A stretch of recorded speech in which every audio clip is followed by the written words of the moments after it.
ஸ்ரீமன்னாராயணா நாராயணா ஸ்ரீமன்னாராயணா நாராயணா ஸ்ரீமன்னாராயணா நாராயண பட்டதிரி உருகும் பரமனா நலம் தரும் நாராயணீயம் அருள் வழங்குமே தினம் நம்மை காக்குமே. श्रुत्वा पुत्रार्ति किन्नो खलु भरतमुखात् स्वर्गयातं स्वतातं तप्तो तत्त्वं भूतस्मै निदतित भरते पातुकं मेदिनिमुच्चे अत्रिमो नत्वा तगत्वा वनमति विपुलं दंडकं चंडकायं हत्वा दैत्यं विराधं सुखमति कलयका चारुभोगो सारभंकिमो. நாராயணிய ராமாயணத்துல பட்டத்ரி குகன் பரதனை சித்திரக்கூடத்தினுடைய அந்த கங்கையினுடைய மறுகரையில விடுறதுக்காக படகுல அழைச்சுண்டு பரதனுடைய பெருமைகளை எல்லாம் ஆச்சரியமாக பார்த்துண்டு கௌசல்யை, சுமித்ரை, கைகேயை 3 பேருடைய அறிமுகத்தையும் பரதனிடத்துல குகன் சேர்த்து தெரிஞ்சுண்டு அவர்களை கொண்டு போய் அந்த கரையில விட்டானா. குகனுக்கு தன்னுடைய நன்றியை தெரிவிச்ச பரதன் சித்திரக்கூடத்தை நோக்கி போகக்கூடிய ஒரு வழியில ராமர் சந்திச்ச பரத்வாஜருடைய ஒரு ஆசிரமம் வந்தது. அந்த பரத்வாஜருடைய ஆசிரமத்துக்குள்ள பரதன் அயோத்தி வாழ் ஜனங்களோட உள்ள நெருங்கி அவரை வணங்க பரத்வாஜர் சொன்னார், பரதா, நீ வந்திருக்கிற வேலை சாயங்கால வேலையாயிடுத்து, இருட்ட ஆரம்பிச்சுடுத்து. அதனால சித்திரக்கூடத்துக்கு இங்க எல்லாரும் பரத்வாஜ ஆசிரமத்திலேயே தங்கிட்டு நாளைக்கு காலம்பரை எழுந்து போகலாம். அதோட ஒரு ராஜாவோட கடமை, நீ ராஜாவா இருக்கையோ இல்லையோ அந்த ஸ்தானம் உனக்கு இருக்கு. அதனால கூட வந்த மக்களுக்கு ஆகாரத்தை ஏற்பாடு பண்ணணும். நீ உனா அண்ணாவை பிரிஞ்ச சோகத்துல பட்னியா இருக்கலாம், அவர்கள்லாம் எதுக்கு இருக்கணும்? அதனால நீ அனுமதி கொடுத்தேன்னா காமதேனுவை வரவழைச்சு நான் பரத்வாஜரான நான் ஒரு ஆதித்யம் இங்க வந்திருக்கக்கூடிய ஜனங்களுக்கு ஒரு விருந்து கொடுக்கணும்னு நினைக்கிறேன்னு உடனே பரதன் ஒத்துண்டான். அவ்வளவுதான். பரத்வாஜர் காமதேனுவை தேவேந்திரனிடத்திலிருந்து வரவழைச்சார். பரத்வாஜ ஆதித்யம்னு விசேஷம். அயோத்தி வாழ் ஜனங்களுக்கெல்லாம் பிரமாதமான விருந்து நடக்கிறதா. எல்லாருக்கும் புதிய புதிய வஸ்திரங்கள்லாம் வந்தது. ரொம்ப சந்தோஷம். பலவிதமான நாட்டியங்கள், வாத்தியங்கள், கச்சேரிகள் எல்லாம் இவா ஒரு சுகத்தை கண்டா. எந்த அளவுக்கு சுகம்னா நாராயண பட்டத்திரி அடிக்கடி நாராயணியத்துல சொல்லுவார், குருவாயூரப்பா, ஒரு மாயையானது ஒரு மனிதனை ஆட்கொண்டால் மாயையில முழுகின மனிதன் தன்னிலைய மறக்கிறான்னு. அது போல பரத்வாஜ ஆதித்யம் ராமாயணத்துல எதுக்காகன்னா அயோத்தி வாழ் ஜனங்கள்லாம் நல்லா ஆகாரம் பண்ணிட்டு பரத்வாஜ ஆசிரமத்துல படுத்துண்டாளாம். அவ படுத்துண்டு ஒத்தருக்கொத்தர் பேசினாளாம். ராமன் அயோத்தி ஆண்டா என்ன, இல்ல பரதன் ஆண்டா என்ன? இந்த அண்ணன் தம்பி சண்டைக்குள்ள நாம எதுக்காக தலைய நுழைக்கணும்? நாம அயோத்திக்கும் போக வேண்டாம், சித்திரக்கூடத்துக்கும் போக வேண்டாம். நல்ல சாப்பாடு கிடைக்கிறது, சுகமா இருக்கு. அதனால பரத்வாஜருடைய ஆசிரமத்திலேயே நம்ம இனிமே வாழ்நாள கழிக்கலாம்னு இவர்கள் யோசிக்க கூடிய அளவுக்கு மாய வந்து இவாளை கவிடுத்து. எத்தனை நாள் இருக்கும்? காலம்பர பொழுது விடிஞ்சது, பார்த்தா இவர்களுக்கெல்லாம் பழைய வஸ்திரமே வந்துருத்து, பழைய சூழ்நிலை. அப்பத்தான் அடாடா, இதுல மூழ்கி நம்ம ராமனையே மறந்துட்டமேன்னு ஜனங்க வருத்தப்பட்டாளாம். பரதன் பரத்வாஜரிடத்துல உத்தரவு வாங்கிண்டு நேர சித்திரக்கூடத்தை நோக்கி ராமன் இருக்கக்கூடிய இடத்தை அடையறான். பரதன் அடையட்டும், அதற்குள்ள நாம் இப்போது அடைய வேண்டிய திருக்கோயிலுடைய திவ்ய தரிசனத்தை நாம அடைஞ்சுள்ளலாம். சென்னை திருச்சி தேசிய நெடுஞ்சாலையில் சென்னையிலிருந்து சுமார் 80 கிலோமீட்டர் தூரத்தில் அமைந்திருக்கக்கூடிய மதுராந்தகம் ஏரிகாத்தராமர் என்ற கோதண்டராமருடைய திவ்ய கஷேத்திரத்திலே இதோ நாம் இங்கு தனி சன்னதியாக எழுந்தருளி இருக்கக்கூடிய ஆஞ்சநேயனுடைய சன்னதிக்குள்ளே நுழைந்து அவருடைய திவ்ய தரிசனத்தை அடைகின்றோம். ராமனுடைய திருக்கோயிலுக்கு எதிரே ஸ்ரீராம புஷ்கரணியனுடைய கரையிலே வரப்பிரசாதியாக எழுந்தருளி இருக்கக்கூடியவர் இந்த ஆஞ்சநேய சுவாமி. மூலமூர்த்தியாக நின்ற திருக்கோலத்திலே கையை குவித்துக் கொண்டு அவருடைய வாளானது சிரசை தொட்டுக் கொண்டிருக்கக்கூடிய ரூபத்திலே அனுமன் நமக்கு காட்சியை அளிக்க, அதே பாவத்திலே இங்கு உற்சவ மூர்த்தியும் அஞ்சனா நந்தனம் வீரம் ஜானகி சோகநாசனம் என்று சீதையினுடைய துக்கத்தை மட்டுமல்ல தரிசிக்கக்கூடிய நம்முடைய சோகங்களையும் களையக்கூடியவராக நின்ற திருக்கோலத்திலே அனுமான் உற்சவமூர்த்தியாக நமக்கு காட்சியை அளிக்க அவருடைய திவ்ய காரத்தையோடு அனுமனை தரிசித்த நாம் ஸ்ரீராமனுடைய உற்சவமூர்த்தியினுடைய திவ்ய தரிசனத்தையும் அடைய துவங்கிவிட்டோம். பக்தர்களே, இங்கு நமக்கு மூலவரை படமெடுக்க அனுமதி இல்லாததால் இதோ பட உருவத்திலே அவருடைய திவ்ய தரிசனத்தை நாம் அடைந்து கொண்டிருக்கின்றோம். இந்த க்ஷேத்திரத்திலே விபாண்டக மகரிஷியாக இப்போது பரத்வாஜருடைய ஆதித்யத்தை நாம் அயோத்தியா காண்டத்திலே ஸ்ரவணம் செய்தோம்.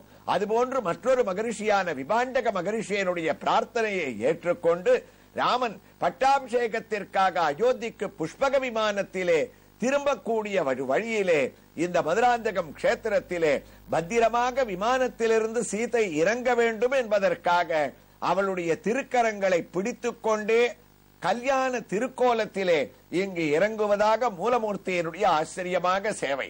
அவருக்கு முன்னால் இதோ உற்சவ மூர்த்தியாக கோதண்டராமன் நின்ற திருக்கோலத்திலே ஏற்கனவே நாம் திருமஞ்சனத்திலே தரிசித்த திருமேனி அலங்காரங்களோடு தாமரை பீடத்தின் மேல் தன்னுடைய திருவடியை கம்பீரமாக தாங்கிக் கொண்டு கிரீடங்களை தரித்துக் கொண்டு ராமனுக்கே உண்டான நீண்ட நாசியோடு கண்களை அகல விரித்துக் கொண்டு தயரதன் புதல்வன் என்பார், தாமரை கண்ணன் என்பார், புயலவன் மேனி என்பார் என்று மகான்கள் வர்ணிக்கக்கூடிய அளவிலே கர்ணபத்திரம், தோடு, சிரித்த முகம் இவைகளோடு வக்ஷஸ்தலத்திலே மகாலட்சுமியினுடைய பதக்கத்தையும் தான் சார்த்திக் கொண்டு அழகான யஜ்ஞோபவீத தாரியாக நமக்கு திவ்ய தரிசனத்தை அளித்துக் கொண்டிருக்கின்றார். அவருடைய ஒரு திருவடியை கோதண்டம் தான் ஒரு நுனி, அந்த வில்லுடைய ஒரு நுனி சரணாகதி அடைந்து கொண்டிருக்க அவருடைய திருமுடிக்கு அருகிலே அழகாக வில்லுனுடைய மேல் நுனி மணிகள் எல்லாம் கட்டப்பட்டு நமக்கு திவ்யமான காட்சியை அளிக்கின்றது. வலது திருக்கரத்திலே சந்திரபானம் என்று சொல்லக்கூடிய அம்பை தான் தாங்கிக் கொண்டிருக்கக்கூடிய எம்பெருமானுக்கு அருகிலே இருக்கக்கூடிய திருமுகத்தை தரிசிக்கின்றோம். ஆகா, அந்த மூக்கினுடைய துவாரம் கூட நாம் தரிசிக்கக்கூடிய அளவுக்கு ஸ்ரீராமச்சந்திர மூர்த்தி அழகான ஒரு திவ்ய தரிசனத்தை அளிக்க அவருக்கு அருகிலே சீதை பிராட்டியானவள் தானும் கிரீடத்தை தரித்துக் கொண்டு அழகான கண்களோடும் திலகத்தோடும் மூக்குத்தி, திலகம், புல்லாக்கு, மூக்கிலிருந்து தலைவரை ஆபரணங்கள் பளபளக்க தாயாருடைய திவ்ய தரிசனம் நமது பாவங்களை போக்குகின்றது. ராமனால் அணிவிக்கப்பட்ட ஒரு திருமாங்கல்யத்தை தான் சார்த்திக் கொண்டு இங்கு சீதையானவள் நமக்கு தரிசனத்தை அளிக்க மற்றொரு புறத்திலே லக்ஷ்மண சுவாமியானவர் நின்ற திருக்கோலத்திலே அம்பு பானங்களோடு நமக்கு காட்சியை அளிக்க மற்றொரு நர்தன கண்ணனாக இங்கு கண்ணனும் சேவை சாதிக்க இவர்களுடைய உத்தமமான திவ்ய தரிசனத்தோடு நாராயணியத்திற்கு நாம் பரத்வாஜ ஆசிரமத்திலிருந்து கிளம்பி சித்திரகூடத்திற்கு செல்லக்கூடிய வைபவத்தை சிரவணம் செய்ய திரும்பிவிட்டோம். தத்தோ தத்வம்பு தஸ்மை நிததித பரதே பாதுகம் மேதி நிச்சக. பரதன் வரான உடனே லக்ஷ்மணன் மரத்துக்கு மேல ஏறி பார்த்தானா, அண்ணா வந்துருத்த ஆபத்து, நம்மள நாட்டை விட்டு துரத்தினது இல்லாம காட்டை விட்டும் துரத்துறதுக்காக பரதன் வந்து இருக்கான், ஒரு உத்தரவு கொடுங்க, இப்பவே இந்த சைன்யத்தை துவம்சம் பண்ணிட்டு வந்துடுறேன்னா. ராமன் லக்ஷ்மணனை கீழே இறங்க சொன்னார். லக்ஷ்மணா, அப்படித்தான் காட்டு கிளம்பச்சே அப்பா வழிச்சே எனக்கு பட்டாபிஷேகம் பண்ணி வைக்கிறேன்னு. இப்ப தம்பி எதுக்கு வந்துட்டு இருக்கான்னு தெரியல, அதுக்குள்ள பரதன் அழிக்கிறேன் உனக்கு பட்டாபிஷேகம். இப்பதாண்டா லக்ஷ்மணா எனக்கு ஒண்ணு புரிஞ்சது, எதுக்கு எடுத்தாலும் ஒருத்தர் அழிக்கிறது உனக்கு பட்டாபிஷேகம்னா என்னை விட ராஜ்யாசை உனக்குத்தான் அதிகமா இருக்குன்னு நினைக்கிறேன். அதனால பரதன் வரட்டும், ஒரு வார்த்தை சொல்றேன், லக்ஷ்மணனுக்கு என்னமோ அயோத்தி வேணுமா கொடுத்துரு பரதா, நீ என்னோடயே இருந்துருன்னு சொல்றேன், இருக்கானா இல்லையா பாருன்னார். பயந்து போயிட்டானா லக்ஷ்மணன். அண்ணா அப்படியெல்லாம் ஒரு வேலையை பண்ணிடாதீங்க, உங்க பேர்ல இருக்கக்கூடிய ஒரு பாசத்தினால பேசிட்டேன்னு சொல்றதுக்குள்ள லக்ஷ்மணன் காமிச்சார். அங்க பரதன் வரக்கூடிய திருக்கோலத்தை பாரு, முகத்துல அப்படியே கண்கள்ல வருத்தத்தை தேக்கிண்டு சோகமான முகத்தோட ஜடாமுடி மரவுரியோட வரக்கூடிய பரதனை போய் நீ சந்தேகப்படலாமான்னு சொல்றதுக்குள்ள குருவாயிரப்பா தத்தோ தத்வம் புதஸ்மை நிததித பரதே பாதுகம் மேதி நிமுச்சக. பரதன் வந்தான், ராமன் இருக தழுவிண்டார். வால்மீகி ராமாயணத்துல கஷ்யத்துன்னு ஒரு சர்க்கம், எந்த தேசத்துல எந்த அரசர்கள் எப்ப பரிபாலனம் பண்ணாலும் எந்த யுகமாக இருந்தாலும் ஒரு அரசாட்சி எப்படி இருக்கணும்னு பரதனுக்கு பல கேள்விகளை கேட்டு ராமன் அனைவருக்கும் ஒரு தர்மத்தை உணர்த்துறாராம். பரதன் சொன்னா, அண்ணா அரசாட்சியை பத்தி பேசவே வேண்டாம், நான் ராஜ்யத்தை ஏத்துக்கல, நீங்க இல்லாத எனக்கு ராஜ்யம் எதுக்கு, சிங்கமான நீங்க சுமக்க வேண்டிய ராஜ்யத்தை ஒரு முயலுக்கு சமானமாக நான் சுமக்க முடியுமா, அதனால நீங்க வந்து பட்டாபிஷேகம் பண்ணிக்கணும். ராமன் கேட்டார், சுத்வா புத்திரார்த்தே கிளனவம் கலு பரதமுகாத்து, எல்லாம் வந்திருக்காளே பரதா, என் பேர்ல உயிரை வச்சிருக்க கூடிய அப்பா தசரதர் வரலையேன்னு உடனே தான் பரதன் ஓன அழுதானா. அண்ணா நீங்க பிரிஞ்ச துக்கம் தாங்காம உலகத்துல பிறந்தவாள்லாம் கடைசியில எந்த கதிக்கு போவாளோ, உங்க பேர்ல இருக்கிற பாசத்துல அண்ணா அப்பா நம்மளை விட்டு பிரிஞ்சு போயிட்டார், உயிரை விட்டுட்டார். இதை கேட்ட உடனே ராமனுக்கும் கலக்கமா. அந்த ஒரு விஷயத்தை பரதன் மூலமாக கேள்விப்பட்ட பரதமுகாத்து சொர்க்கஜாத்தம் ஸ்வதாத்தம், பரதன் முகமாக கேட்ட ஸ்ரீராமச்சந்திர மூர்த்தி உடனே அங்க இருக்கக்கூடிய மால்யவதி நதிக்கரையில இறங்கி தகப்பனாருக்கு பண்ண வேண்டிய ஐங்குதம் பதரீமிஷ்டம் பின்யாக்கம் தர்ப்பசம்ஸ்தரேன்னு இளந்தம்பழத்தையும் புங்கக்காயும் இடிச்சு வச்சு தகப்பனாருக்கு பண்ண வேண்டிய பிண்ட பிரதானங்கள் பண்ணார். திரும்பி வந்தார். பரதன் சரணாகதி பண்ணா, நீங்க இல்லாம நான் கிளம்ப மாட்டேன்னு கூப்பிட்டார் பரதனை. பரதா ஒன்னே ஒன்னு தெரிஞ்சுக்கோ, பித்ருவாக்கிய பரிபாலனம் பித்ருவாக்கிய பரிபாலனம்னா அப்பா சொல்றத கேட்கறதுன்னு அர்த்தம். அப்பா சொல்றத கேட்கறதுன்னா அதுக்கு ரெண்டு விதமா அர்த்தம் சொல்லலாம்டா.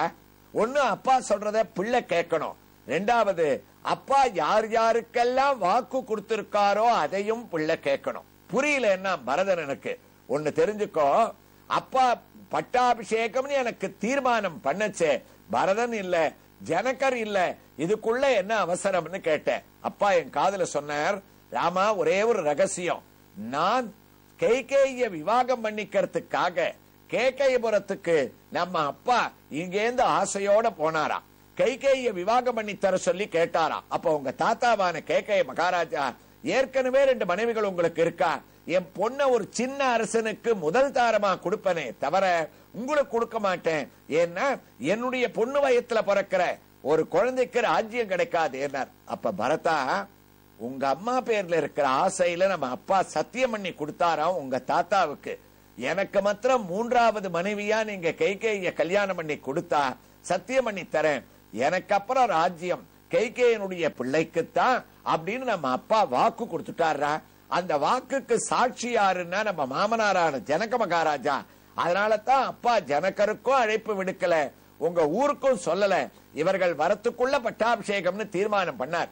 இப்ப தெரிஞ்சுக்கோ, பித்ருவாக்கிய பரிபாலனம்னா நம்ம அப்பா கொடுத்த வாக்கியத்தையும் காப்பாத்தணும்.